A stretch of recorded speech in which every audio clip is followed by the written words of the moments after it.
femme de caractère et de tempérament. Avec Luc Châtel, cet ami de toujours, solide, dont les qualités de ministre ont fait l'admiration de toute notre majorité.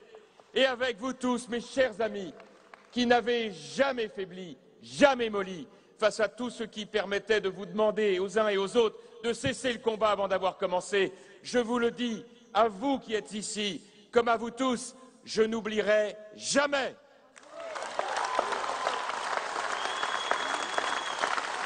Je suis très heureux d'être avec vous parce que j'ai des choses très importantes à vous dire ce soir. Vous savez, je reviens d'un long et grand voyage en France. Un long et grand voyage au cœur de la France. Et ce soir, pour la première fois, j'ai décidé de vous le raconter.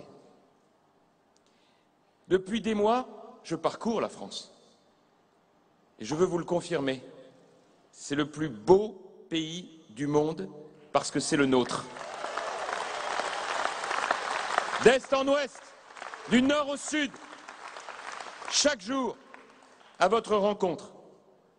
J'ai pris le train, l'avion, la voiture, j'ai marché, j'ai écouté, j'ai parlé, j'ai répondu à vos sourires, à vos messages, j'ai serré vos mains et vous, combien de fois vous m'avez serré le cœur, comme ce combattant que je suis, venu au milieu de vous et retrouver chez chacun de vous cette lueur d'authenticité, d'espérance, cette flamme que je partage comme une fraternité d'armes que personne ne pourra jamais nous enlever.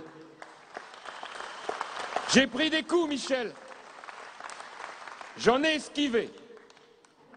Vous le savez comme moi, ces campagnes, c'est toujours des moments de vérité.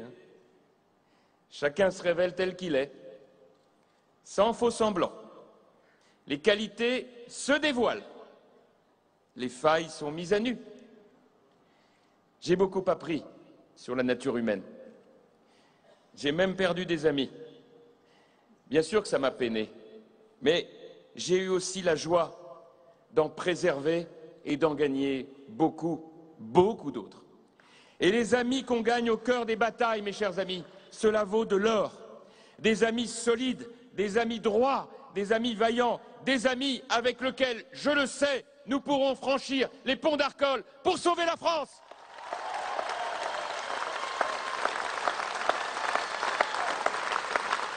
Il y a quelques années, erreur de jeunesse, on m'avait dit, comme d'autres, que l'amitié en politique, c'était pas évident. Maintenant, tout au contraire, je sais que c'est la politique sans amitié qui est impossible. Je sais que pour conduire demain les combats que nous allons mener ensemble pour la France, il faut pouvoir compter sur l'amitié indéfectible de ses compagnons d'armes. Alors merci, merci, parce que je sais, j'ai vu que je pouvais compter sur vous, vous qui militez, qui avez fait ce choix de courage et d'engagement, vous qui avez balayé sans hésiter d'un revers de main les sondeurs, les commentateurs, les barons, les notables, qui juraient la main sur le cœur qu'il n'y aurait pas de match, que le résultat était connu d'avance, que la ligne que je vous proposais, celle d'une droite républicaine, fière et courageuse, qui renouait avec l'espérance après tous ces moments de défaite, cette droite-là serait interdite d'antenne. J'avais beau expliquer que c'était le message attendu par le peuple de France, on me répondait que seul comptait le visa, l'autorisation de la gauche bien pensante. Vous et moi, nous avons commencé, en fait, une longue marche ensemble. Et je veux vous dire aujourd'hui qu'elle ne s'arrêtera plus. Grâce à cette campagne, nous avons ouvert avec les Français un dialogue extraordinaire, une relation unique que personne ne pourra plus jamais briser, une amitié dont je suis fier et qui m'engage plus que tout. Au cours d'une centaine de réunions depuis 3 mois, 100 réunions, partout, vous m'avez parlé avec le cœur de vos exaspérations, de vos colères, de vos peurs, mais aussi de vos rêves et de vos espérances.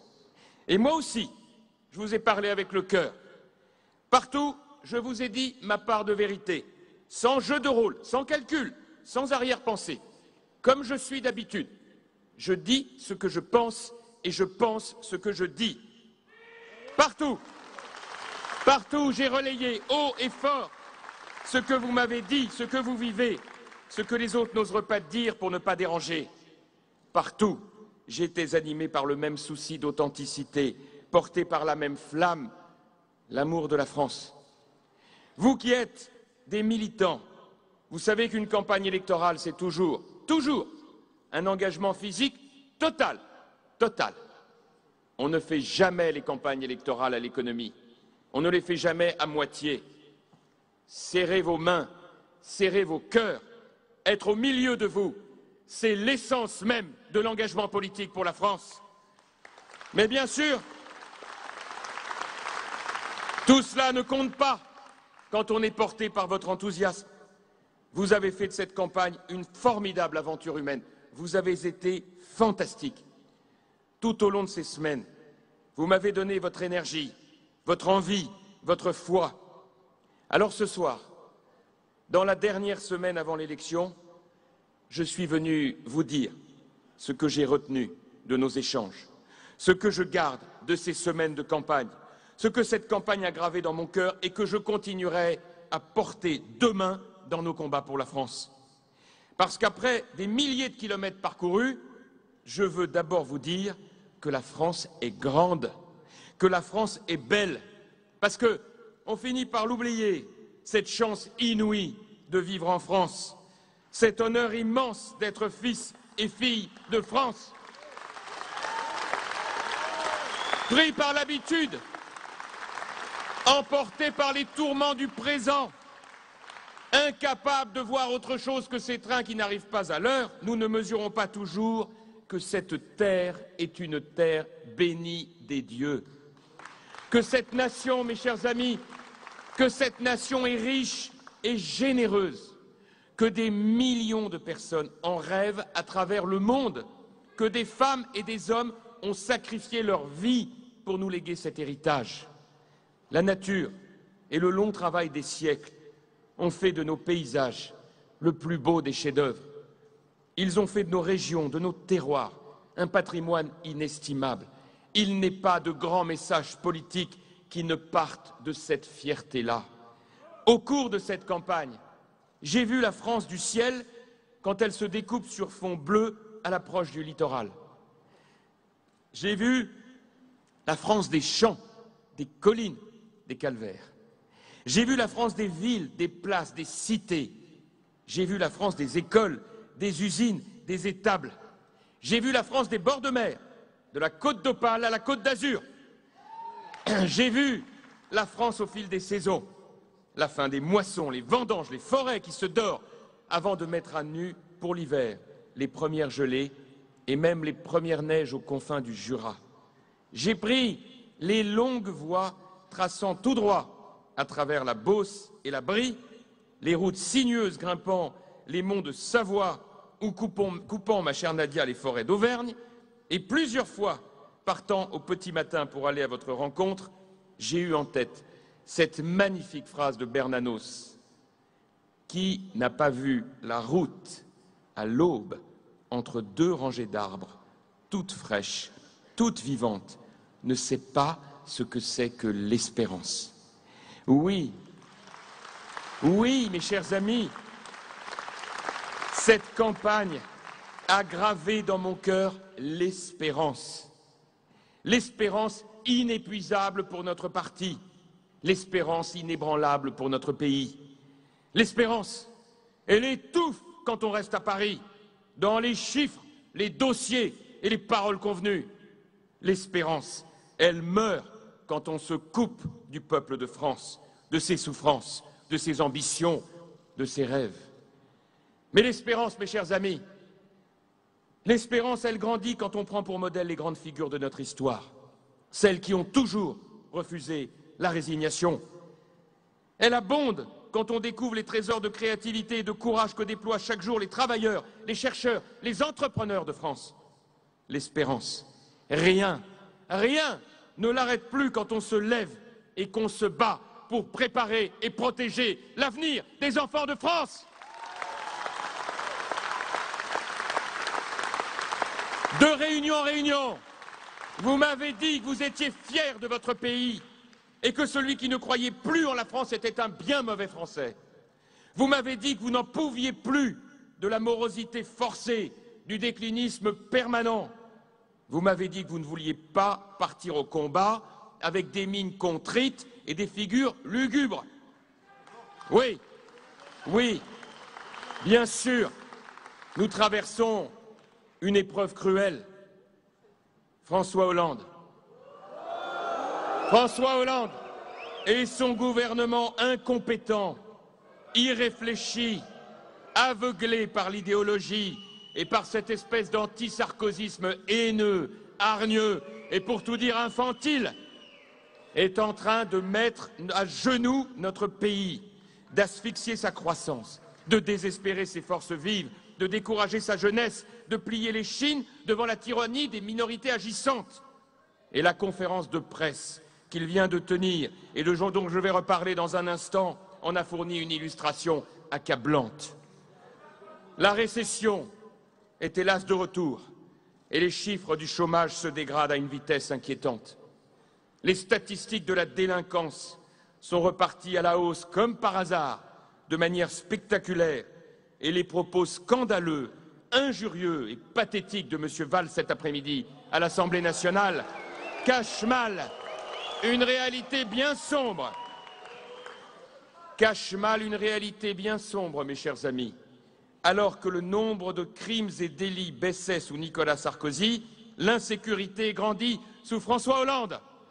Les divisions se creusent dans notre nation avec les projets alarmants portés par la majorité. Le droit de vote des étrangers, l'euthanasie, le mariage et l'adoption par les couples homosexuels. Alors oui, avec la crise et le retour de la gauche, la France traverse une épreuve. Mais combien d'épreuves la France a-t-elle traversées dans son histoire? Et à chaque fois, elle s'est relevée. Elle a retrouvé à chaque fois le chemin de la grandeur. Cette fois aussi, elle se relèvera. Mais à une condition qui définit précisément la mission que je vous assigne si vous me choisissez à la tête de notre parti. Notre mission sacrée est d'être l'avant-garde de cette bataille pour le redressement de la France. Vous m'avez dit que le peuple de France est debout, courageux, généreux, exaspéré sans doute, en colère certainement, en rage même parfois de s'être fait avoir par un bonimenteur, mais prêt à répondre à l'appel d'une autre politique. Que ce peuple de France, il est travailleur et qu'il ne veut plus du système d'assistanat dans lequel nous sommes laissés entraîner, qu'il ne veut pas non plus d'un dévoiement de l'économie de marché qui permet à quelques-uns de gagner à tous les coups sans prendre vraiment de risques ni assumer de responsabilités. Que ce peuple, il est dur à la peine, qu'il travaille en entreprise ou dans l'administration, qu'il ne faut pas le confondre avec ceux qui, syndiqués, placés à l'abri, réclament toujours moins de travail et toujours plus d'acquis.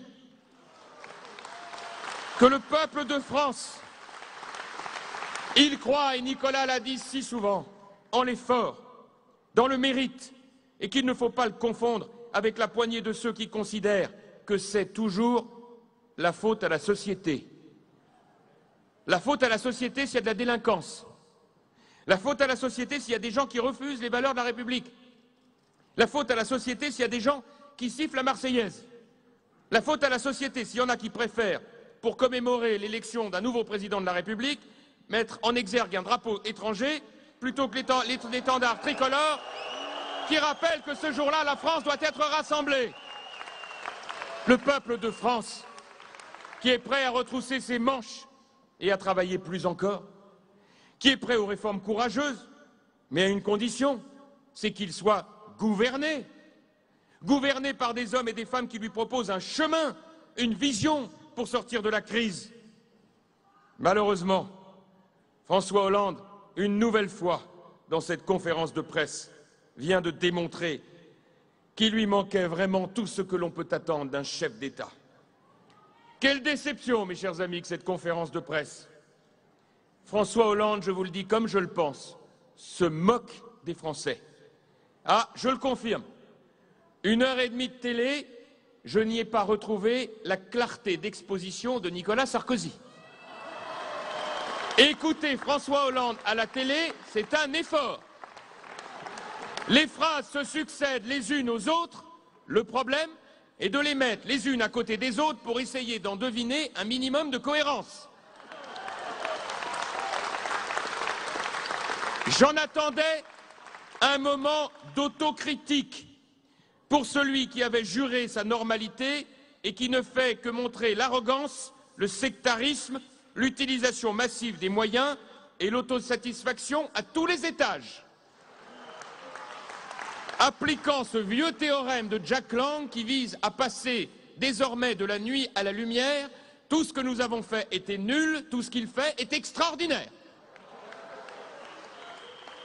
J'attendais un moment d'autocritique de ce président qui s'est fait élire en commettant des mensonges d'État. Celui qui a promis que le traité ne serait pas voté, il est voté. Celui qui a fait croire qu'il ne fallait pas augmenter la TVA et qui vient de l'augmenter. Et qui se garde bien de diminuer les charges en contrepartie et qui y substitue, et qui en plus en est fier, un hypothétique crédit d'impôt usine à gaz dont on sait pertinemment qu'il ne sera pas applicable avant 2014 et qui, comme toujours, profiteront aux grandes entreprises excédentaires qui n'en ont pas besoin, au détriment des petites et moyennes qui se battent tous les jours pour tenir le coup dans la crise.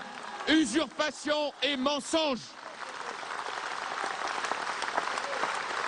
On attendait de cette conférence de presse un constat lucide sur les immenses faiblesses du programme qu'il propose, matraquage fiscal absurde, recul sur les questions de sécurité et d'immigration, débat qui divise les Français, pas un mot. On attendait une vision courageuse pour dire aux Français les réformes structurelles indispensables qu'il faut faire à l'image des Allemands, avec des mesures simples, rapides, courageuses. L'école, l'État avec les baisses de dépenses publiques indispensables, le temps de travail, la compétitivité. Il n'en a pas dit un mot. Quelle déception que cette campagne de mensonges que François Hollande est incapable d'assumer aujourd'hui. Je regrette que nous n'ayons pas à la tête de l'État, comme ce fut le cas avec Nicolas Sarkozy, un homme capable de porter la France sur le chemin qui mène l'Allemagne avec Angela Merkel et qu'il soit celui qui conduit la France à l'Espagne de Zapatero, la catastrophe économique et sociale. Alors, combien de fois pourtant notre peuple a montré dans son histoire qu'il savait se tenir à la hauteur des grandes querelles, comme disait le général de Gaulle. Il n'attend donc qu'un signal pour se lever. Et ce signal, mes chers amis, c'est nous qui allons le lui donner. Dans ce périple à travers la France, vous m'avez dit, nous attendons une opposition farouche. Ah, ce n'est certainement pas parce que vous seriez sectaire par idéologie ou vindicatif par nature ou guerrier par tempérament. Je vous connais trop bien. Au contraire, le grand rêve de la droite et du centre-droit, ce n'est pas la lutte des classes, c'est l'union nationale. Moi qui vous connais bien, je sais que vous êtes infiniment plus tolérant que la gauche, que vous êtes pacifique, que vous avez chevillé à l'âme l'intérêt supérieur de la nation. Mais je le dis, les circonstances commandent une opposition tonique et implacable. Parce que la politique conduite par ce gouvernement est désastreuse. Parce qu'on peut craindre qu'elle cause à notre pays des dommages irréversibles. Alors je n'ai trouvé qu'un mot pour fil rouge de ma campagne auprès de vous. Un mot magnifique que vous m'avez soufflé de meeting en meeting. Ce mot, c'est le mot de résistance. Oui, je lance un appel à la résistance. Résistance, cela signifie se tenir debout en faisant face. C'est exactement de cela qu'il s'agit.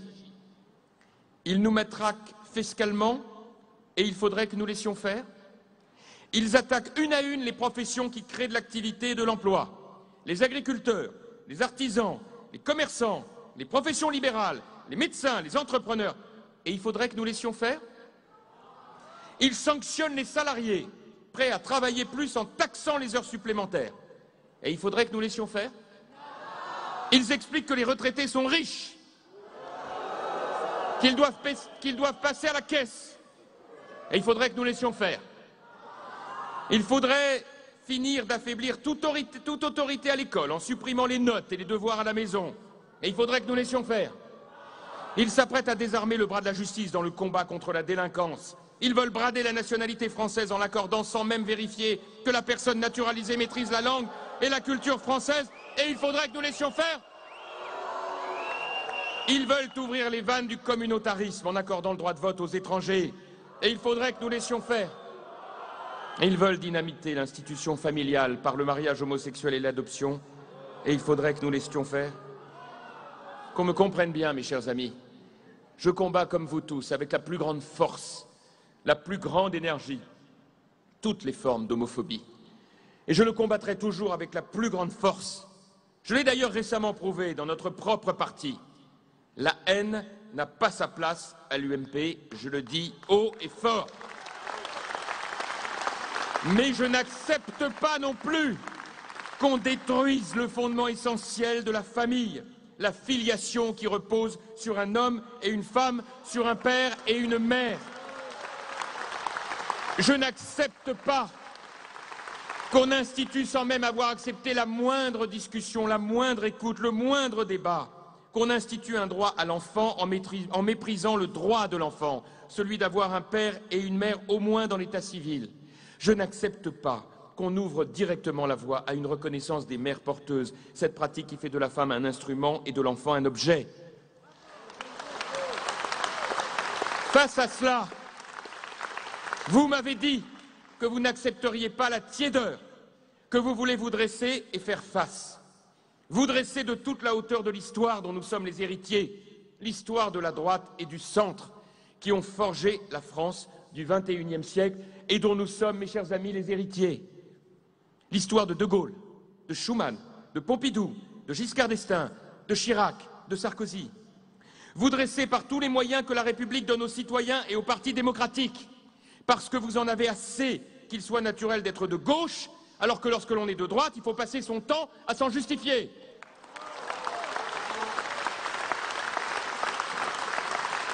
Vous dressez par le combat parlementaire et par le combat juridique, bien sûr, par le combat médiatique aussi. Et sur ce point, vous me connaissez. Vous savez que je serai présent partout dans le combat, sur tous les plateaux, sur toutes les radios, dans tous les journaux. Je ne laisserai pas le champ libre à l'adversaire. C'est trop facile d'envoyer les militants se débrouiller seuls sur les marchés quand leur chef refuse de débattre avec nos adversaires à la télévision parce qu'il préfère préserver son image à l'arrière. Pour moi, si vous m'élisez président de l'UMP, vous me verrez comme toujours et comme depuis toujours en première ligne dans tous les combats difficiles. Et je l'admets, si vous préférez un président de l'UMP qui viendrait à la télévision une fois tous les 6 mois, faire 2 minutes 12 au journal de 20 heures, gérer dans la hauteur, avec des phrases tellement longues, tellement compliquées, tellement ampoulées, tellement définitives, avec une chose et son contraire, tellement difficile que personne n'a vraiment tout compris, on se contente d'être imprégné du génie ambiant, ne votez pas pour moi. Moi, ce sera tous les jours, tout le temps, un sujet, un verbe, un complément, et tout le monde comprendra où on veut en venir pour la France. Nous allons résister, oui, résister. Nous allons résister par le combat militant, évidemment, sur le terrain, avec des tracts, des argumentaires, des pétitions, des affiches, sur Internet. Mais nous allons aussi faire face avec tout l'arsenal des libertés publiques prévues par notre Constitution, le droit d'association, le droit de réunion, et je le dis ici sans ambages et sans hésiter, le droit de manifestation. Oui, mes chers amis, oui, oui, le droit de manifestation pour défendre ce que nous avons de plus cher, nos valeurs les plus hautes, nos institutions les plus essentielles, les piliers de notre identité. J'entends ici ou là certains dans notre famille politique qui font mine déjà de s'en inquiéter. Il ne faudrait pas manifester, nous disent-ils, parce que, avec Nicolas Sarkozy, nous n'avons jamais cédé à la pression de la rue. Mais heureusement, dites donc. Je rappelle les faits. Lorsque Nicolas Sarkozy faisait face aux manifestants de la CGT et du Parti socialiste et communiste, sans compter le recours de l'extrême gauche, ses alliés, il s'agissait pour nous de sauver les retraites pour nos enfants. Alors que là, il s'agit de projets dangereux pour notre pays, de projets qui ébranlent la cohésion de notre société. Je le dis, je trouve insultant de mettre sur le même pied le courage de Nicolas Sarkozy et la pusillanimité de François Hollande. Alors, il en est, autant par tradition que par envie de dire du mal de moi. Il en est qui vous proposent une opposition en pantoufles et qui vous disent que la droite ne saurait s'abaisser à descendre dans la rue. Manifester ne ferait pas partie de notre culture politique. Je veux là-dessus dire les choses très simplement. Il n'est pas question pour nous de manifester tous les 2 jours à chaque fois que les socialistes inventent une taxe nouvelle, aussi absurde soit-elle. D'ailleurs, ce ne serait pas tous les 2 jours, ce serait 4 fois par jour. Mais en revanche, quand l'essentiel est en jeu, notre famille politique n'a jamais hésité. Et je veux dire à ceux qui, en ce moment, nous regardent un peu de haut, qu'ils n'ont qu'à se souvenir que si, en 1984, à l'initiative de Jacques Chirac, d'Alain Juppé, de Nicolas Sarkozy et de toutes celles et ceux qui, alors, dirigeaient notre famille politique, nous n'étions pas allés aux côtés du peuple de France manifester pour sauver l'école libre, il n'y aurait plus d'école libre en France. J'ai compris que face à moi, certains préféreraient une position plus tranquille, une opposition moins mordante, en vertu de laquelle il suffit tranquillement d'attendre 2017, les Français se jetteront dans nos bras. C'est exactement le rêve de François Hollande. Le pays va mal, ne jetons pas d'huile sur le feu, il faut rassembler les Français, il ne faut pas les diviser. Voilà ce qu'expliquent en substance les grands apôtres de la prudence. Merci. Ça tombe bien, on n'avait pas compris. Ces derniers jours, ils m'ont beaucoup attaqué, et même, hélas, injurié. Eh bien, mes chers amis, je veux vous le dire ce soir. Je veux vous le dire très tranquillement et en responsabilité. Je ne répondrai pas à la polémique. Je ne polémiquerai pas. Je ne polémiquerai pas. L'unité de ma famille politique a trop de prix à mes yeux. Je comprends parfaitement qu'on ne partage pas la ligne que je vous propose pour l'UMP, celle d'une droite décomplexée, celle d'une droite qui dit les choses, celle d'une droite fière d'elle-même, fière de ses valeurs, fière de ses idées, celle d'une droite en phase avec le peuple de France. Je comprends qu'on ne partage pas cette ligne politique, mais de grâce, je demande qu'on la respecte, qu'on respecte ma personne, mes convictions, mes combats pour la France, mes propositions. Je demande qu'on vous respecte, vous les militants de l'UMP qui vous engagez avec moi. Et j'ai choisi la journée de la gentillesse pour vous le dire. En face, ils se disaient inénervables. Je leur demande du fond du cœur, que s'ils doivent choisir de s'énerver, ce soit, comme je le fais moi-même, exclusivement contre la gauche. Je vous l'ai dit, et je ne cesserai de le dire tout au long de mon parcours politique au service de notre pays. L'expérience nous l'a montré. Servons-nous de l'expérience de nos aînés. C'est la tiédeur qui est dangereuse. Oui, le pays va mal, je le confirme, et nous ne sommes qu'au commencement de sa colère. Alors si cette profonde exaspération ne trouve pas une manière républicaine, démocratique, légale de s'exprimer, le fleuve, je vous le prédis, va sortir de son lit.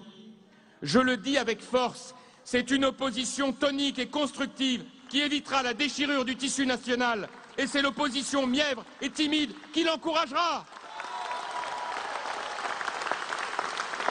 Et ce pour une raison simple. C'est que si c'est l'opposition timide qui l'emporte, alors elle n'offre à un peuple enfiévré par les folies socialistes qu'une seule manière de crier sa colère, c'est le choix des extrêmes. C'est quand même pas compliqué à comprendre.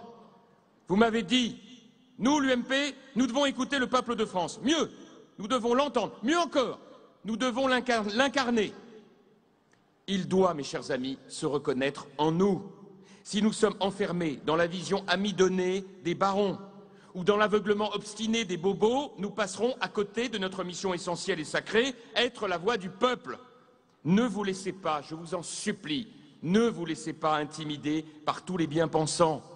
Ils nous accusent en permanence d'être faustes, parce que selon eux, nous livrerions notre âme au diable, alors qu'eux-mêmes nous sommes irréprochables vis-à-vis des extrêmes. En vérité, c'est eux qui sont tartuffes, parce qu'ils ne veulent pas entendre les vérités qui les gênent. Ne pas céder. Je le sais mieux que personne. Ne pas céder aux pressions du microcosme, ça demande du courage. Parce qu'ils nous traînent dans la boue, ils nous injurient, ils nous menacent. Et alors? Et alors? Vous pensez que nous allons faire des génuflexions au passage de la petite procession des belles âmes de la gauche bobo? Celle qui veut enseigner la morale à l'école, tout en militant pour la dépénalisation du cannabis et l'ouverture de salles de shoot? Celle qui lutte avec ardeur contre le racisme, sauf quand la victime est de couleur blanche? Celle qui s'émerveille devant toutes les cultures, qui défend toutes les identités, à l'exception de l'identité nationale, qui est pour elle le pire des gros mots? Celle qui hurle quand nous voulons réformer l'école de la République, alors qu'elle sait très bien ses échecs au point de mettre ses enfants dans les écoles privées. Celle qui trouve la parité homme-femme indispensable partout, et c'est vrai, sauf dans la cellule familiale et l'éducation des enfants. Celle qui prétend défendre les droits des femmes et qui a refusé, je dis bien refusé, de voter la loi que j'ai tant défendue avec mes amis d'interdiction de la burqa. Celle qui a fait toute sa campagne contre la TVA anti-délocalisation désignée pour sauver nos emplois au nom de la justice sociale et qui annonce aujourd'hui qu'elle va l'augmenter sans même baisser les charges. Cette gauche, enfin, bobo, qui hurle au loup à propos du Front National alors que tout le monde sait que Hollande, en digne fils spirituel de François Mitterrand, fait une alliance objective avec le Front National pour écraser la droite républicaine. Eh bien, mes chers amis, cette gauche hypocrite, elle peut s'indigner tant qu'elle veut, peu m'importe. Jamais, vous m'entendez? Jamais je n'accepterai, si je suis le président de l'UMP, de me taire sur ce que vivent nos concitoyens et qui ne fait jamais la une des journaux. Et d'ailleurs, si par malheur je l'oubliais, qu'à Dieu ne plaise, vous me le rappelleriez avec force. Et c'est pour ça que vous êtes si nombreux à me soutenir. Non, non, je ne tairai pas cette souffrance. Parce que je veux la guérir, cette souffrance. C'est le sens même de mon combat. C'est l'essence même de mon engagement. Servir mon pays et défendre notre peuple. Et croyez-moi, si la petite camarilla des bien-pensants ne le sait pas, je vais le lui redire. Oui, dans toutes les villes moyennes françaises, et puis dans les zones rurales autour de ces villes, et puis dans de nombreux quartiers des grandes métropoles, il y a des citoyens honnêtes, travailleurs, pacifiques, qui en ont assez, plus exactement, pardonnez-moi l'expression, qui en ont ras-le-bol de la situation qu'ils vivent, quelle que soit leur personnalité, quelles que soient leurs origines, leurs sensibilités philosophiques, politiques et religieuses, ils ont tous en commun de vouloir être des citoyens français engagés dont l'objectif est de préparer et de protéger l'avenir de leurs enfants. Ras-le-bol de souffrir de la concentration de tous les problèmes dans quelques quartiers, une population jeune et inactive à cause d'un chômage de masse, les échecs à répétition de notre politique d'immigration et d'intégration, une insécurité généralisée, les trafics de drogue à ciel ouvert, un communautarisme proliférant. François Hollande n'en a pas dit un mot dans sa conférence de presse. Ras-le-bol d'avoir peur dans la rue, dans les transports, à l'école, peur parce qu'on a une jupe trop courte, peur parce qu'on pourrait croiser un mauvais regard, peur parce qu'on pourrait avoir un téléphone portable récent, peur parce qu'on est entré par malheur dans un autre quartier que le sien, peur pour rien, peur parce qu'on a simplement rencontré sur sa route un petit caïd ou une bande désœuvrée et violente. Alors les bons esprits, ils ont la formule. Ils vous écoutent et ils vous disent « Mais c'est combien de personnes tout ça? Vous montez pas des petits faits en épingle ?» Comment peut-on à ce point ignorer la réalité quotidienne de millions et de millions de nos concitoyens? Comme j'aimerais que ces donneurs de leçons vivent avec femmes et enfants dans ces villes que nous administrons, la vraie vie de nos concitoyens, ne fût-ce qu'un mois. Je vous jure qu'on entendrait une autre chanson dans les dîners en ville et à la télévision. Alors oui, nous allons continuer à l'exprimer, ce ras-le-bol de nos concitoyens, et à leur proposer des solutions, car elles existent, ces solutions. Et moi, je me fiche pas mal de savoir si, vu de Saint-Germain-des-Prés, ces solutions, elles ressemblent à des virages à droite. D'abord, parce qu'aller à droite, ça n'est quand même pas un défaut quand on veut diriger l'UMP. Ensuite, parce que le vrai sujet, c'est d'aller au peuple de France, c'est de faire triompher le bon sens. Alors j'ai bien entendu, parce que je les écoute, les recommandations, qu'il faudrait plutôt donner des virages à droite, puis après des virages à gauche, puis après des virages au centre. Il me semblait qu'on avait déjà payé assez cher comme ça pour voir. La vérité, c'est qu'en croyant plaire à tout le monde, on finit par ne plus plaire à personne et surtout à devenir inaudible, illisible et à perdre le cap. Alors évidemment, je comprends qu'avec ce type de discours, on soit garanti de recueillir le soutien d'au moins un homme, François Bayrou, celui qui a fait appeler à battre Nicolas Sarkozy. Eh bien, mes chers amis, celui-là, je le leur laisse. Mes chers amis, il n'y a aucune fatalité au désespoir français. Non, aucune. Aucune fatalité au déclin de notre économie et au déclassement de nos concitoyens. Aucune fatalité à l'effondrement de notre système scolaire et à l'affaissement des valeurs républicaines. Aucune fatalité au pessimisme des jeunes générations comme à l'inquiétude de nos aînés. Parce que c'est à nous, l'UMP, que revient la responsabilité historique d'ouvrir une nouvelle voie pour notre pays. Nous, et nous seuls, en vérité, avons la responsabilité d'inverser la situation. La responsabilité de libérer notre nation de ses peurs, de ses doutes, des freins qui brident son génie. La responsabilité de l'aider à assumer ses valeurs, sa vocation, son ambition, de sortir du déclin, du sortir de la repentance, pour repartir à l'assaut de l'avenir. En clair, nous et nous seuls avons la responsabilité d'œuvrer ensemble au succès d'une France décomplexée.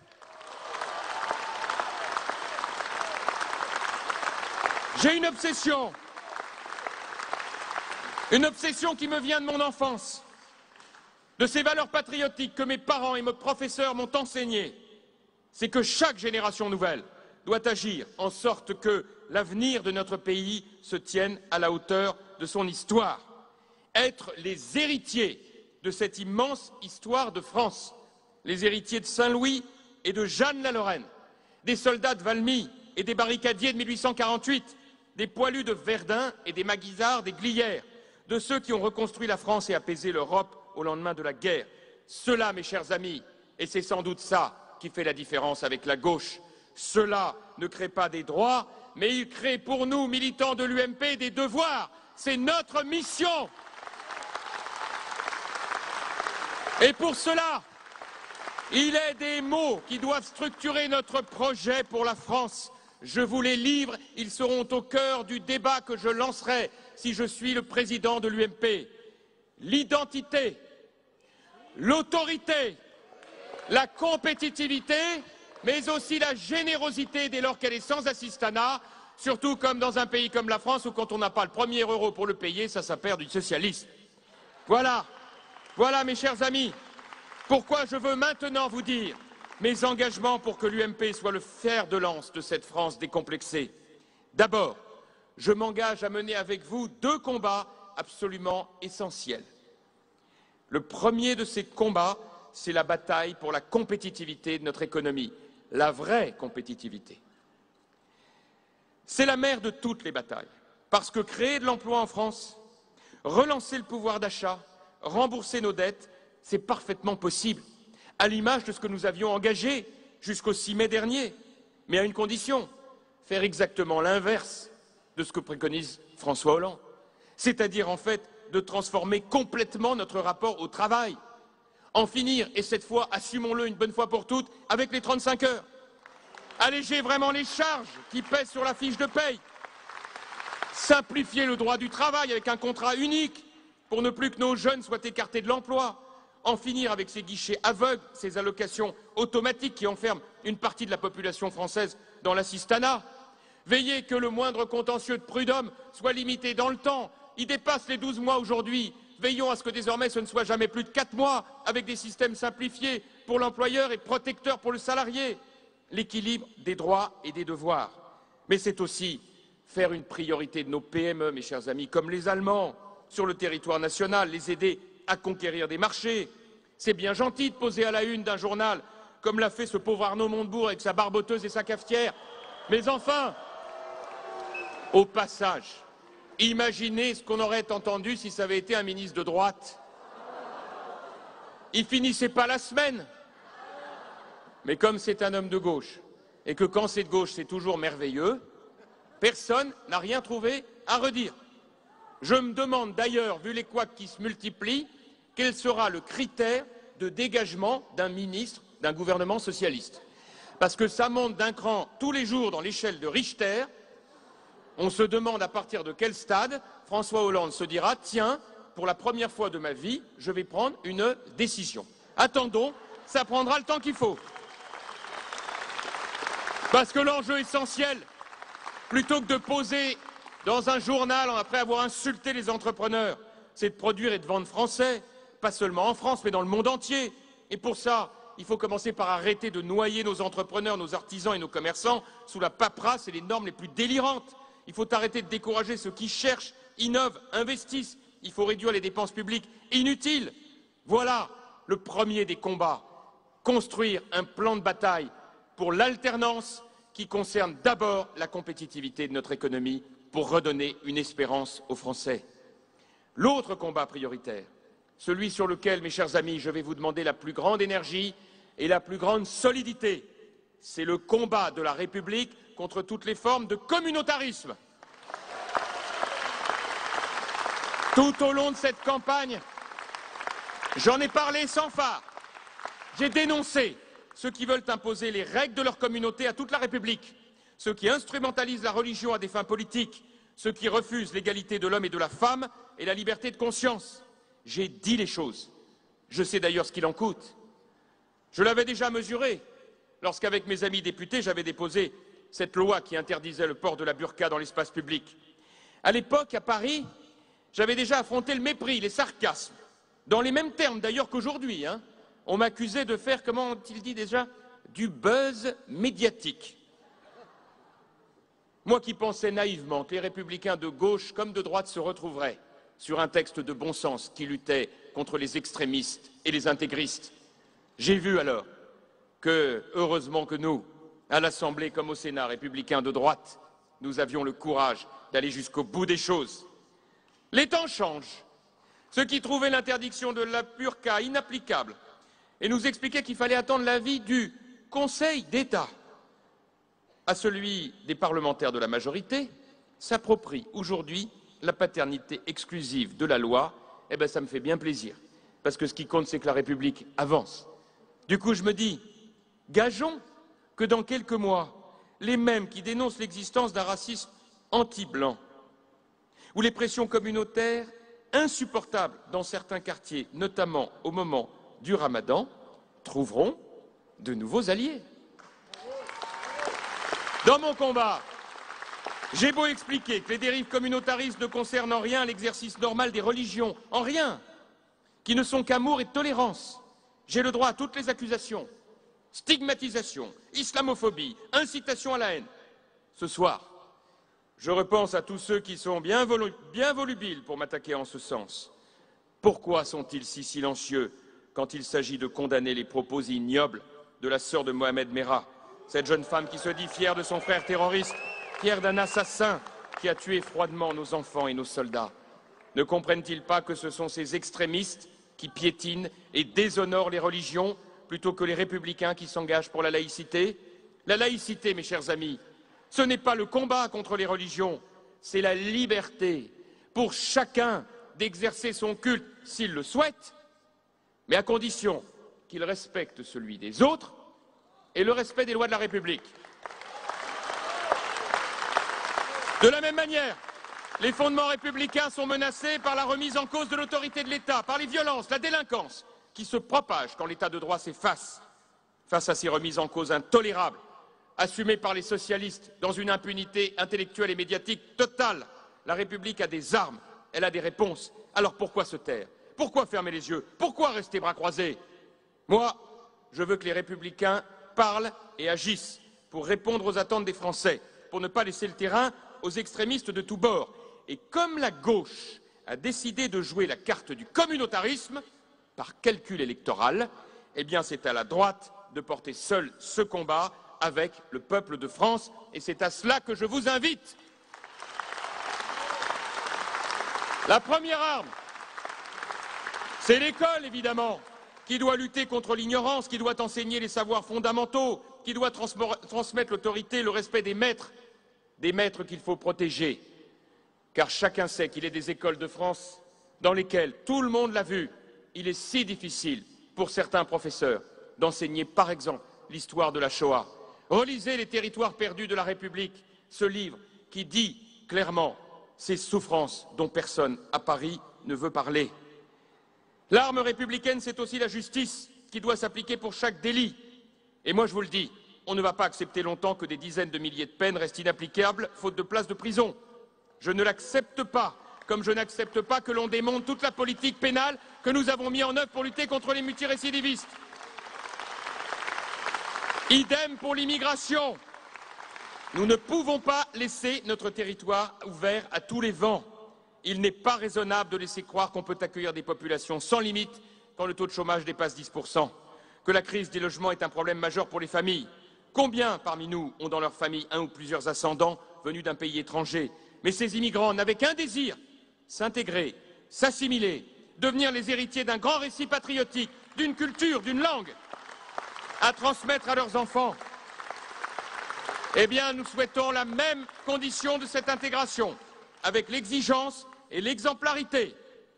Nous devons miser sur l'exemplarité, valoriser ceux qui réussissent, ceux qui se donnent du mal pour s'approprier pleinement notre histoire, notre culture, nos valeurs. Mais nous devons aussi être exigeants, parce que c'est la seule façon de faciliter l'assimilation et la réussite. Ce soir, je veux prendre devant vous un autre engagement solennel. Je m'engage à protéger l'unité de notre famille.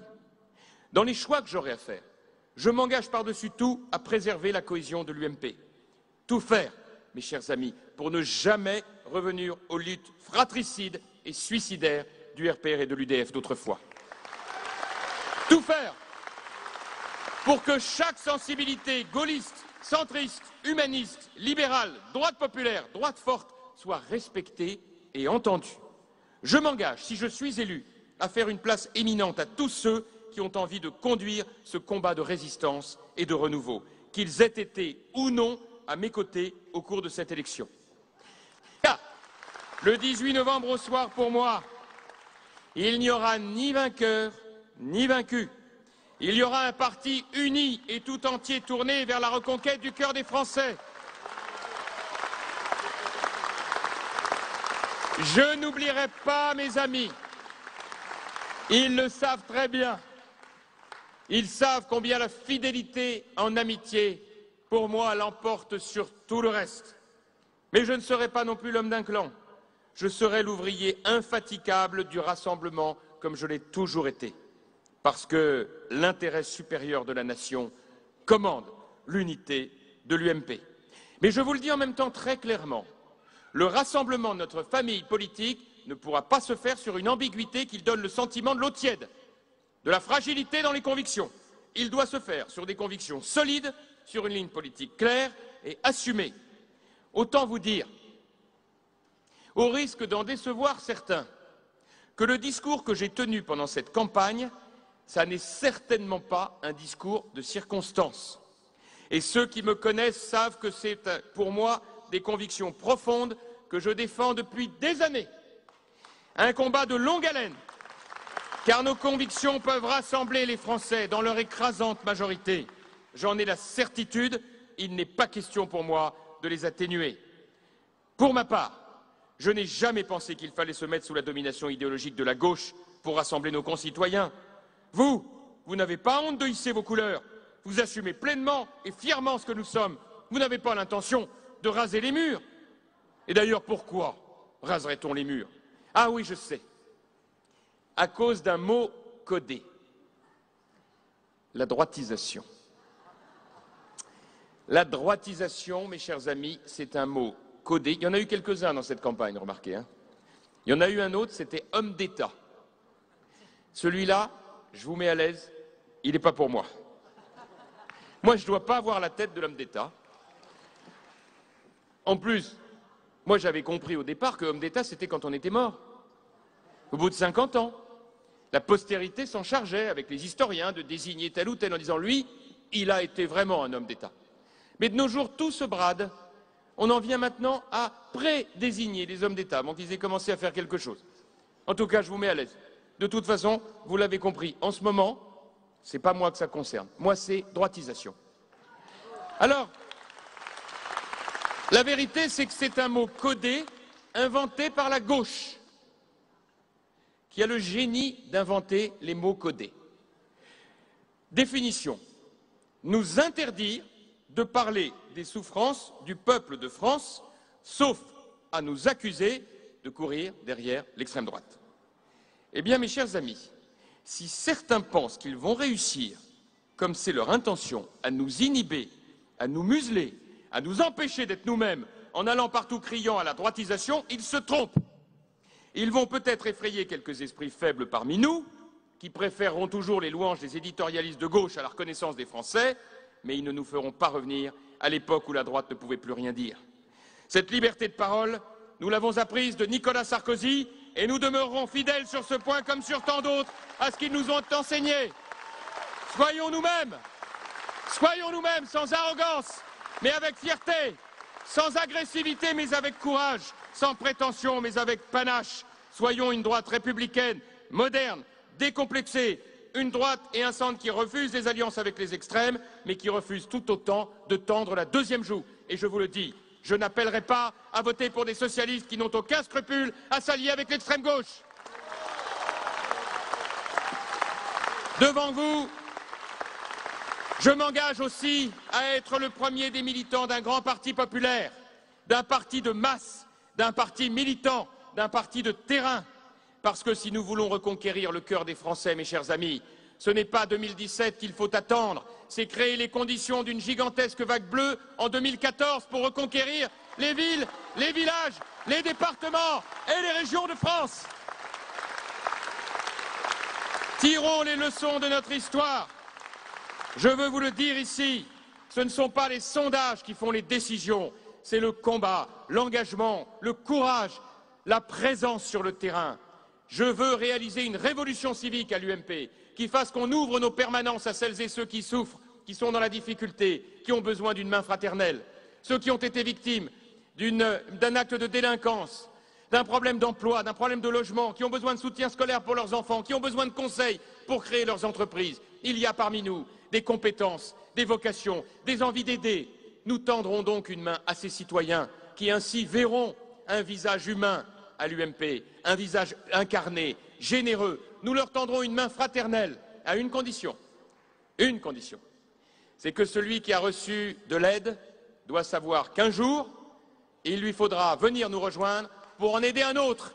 La générosité, mais pas l'assistanat. Enfin, je fais le serment, quoi qu'il arrive, de rester fidèle à Nicolas Sarkozy, dont le quinquennat fut celui d'un grand président, inspiré par la grandeur de la France et qui chérissait plus que tout le courage, qui nous a autorisés sur le plan idéologique à assumer d'être nous-mêmes et avec qui je suis uni comme tant d'autres, tant et tant d'entre vous, par le souvenir d'une fraternité d'armes que rien, jamais ne viendra effacer. Et je défendrai son bilan et sa personne face à ceux qui, de manière indigne, n'ont qu'une obsession aujourd'hui, tourner la page au plus vite pour faire oublier tout ce qu'ils lui doivent. Je n'en serai jamais. Et donc, mes chers amis, je m'engage à vous conduire à la victoire. D'abord, à la victoire aux prochaines élections municipales. C'est ce qui va mobiliser toute mon énergie si je suis le président de l'UMP. Nous lancerons le plus grand plan de recrutement de nouveaux talents jamais réalisé pour conquérir un maximum de communes avec une nouvelle génération politique. Ce sera la génération Reconquête. Reconquête pour l'UMP et Reconquête pour la France. Je m'engage à être le premier des militants et le premier des opposants. Au début de cette campagne, chacun pouvait voir une différence de tempérament entre François et moi, une différence de génération, une différence de parcours. Au terme de cette campagne, on peut voir aussi deux lignes politiques distinctes pour notre famille politique, parfaitement compatibles à l'intérieur d'une grande famille. Deux lignes respectables, mais différentes. Moi, je vous propose une droite décomplexée, une opposition tonique, une reconquête sur le terrain dès 2014. Je ne veux pas gérer des sondages jusqu'en 2017 comme si j'étais au second tour de la présidentielle. Chaque jour suffit sa peine. Je m'engage à être au milieu de vous pour construire avec vous un projet courageux. Je veux écrire avec vous une nouvelle page de l'histoire de notre famille politique. Je veux porter avec vous cette France décomplexée. Alors maintenant, mes chers amis, maintenant, c'est à vous de choisir. Et c'est très bien ainsi. Vous avez été si souvent à la peine ces derniers temps. Je suis bien heureux et bien fier, moi, qui dirige notre parti depuis 2 ans, que vous soyez à l'honneur. À vous et à vous seuls de dire ce que vous voulez pour l'UMP. Et quoi qu'il arrive, ne laissez personne vous prendre de haut. Ne laissez personne opposer notre parti à notre pays. Car si nous sommes engagés dans ce parti, c'est par amour pour notre pays. Si nous voulons le meilleur pour l'UMP, c'est parce que nous voulons le meilleur pour la France. C'est maintenant que tout va se jouer. C'est maintenant que nous allons mobiliser tous nos soutiens. C'est maintenant que nous allons convaincre les derniers hésitants. C'est maintenant que nous allons avancer ensemble vers la victoire. Merci à ces centaines et milliers de marraines et de parrains qui m'ont soutenu, qui ont porté cette magnifique campagne. Merci, mes chers amis élus, d'être avec moi si forts, si courageux, si engagés pour l'UMP, pour une France décomplexée. Merci d'être venus de tout le sud de la France pour l'UMP, pour la République et pour la France. Je vous embrasse. Merci.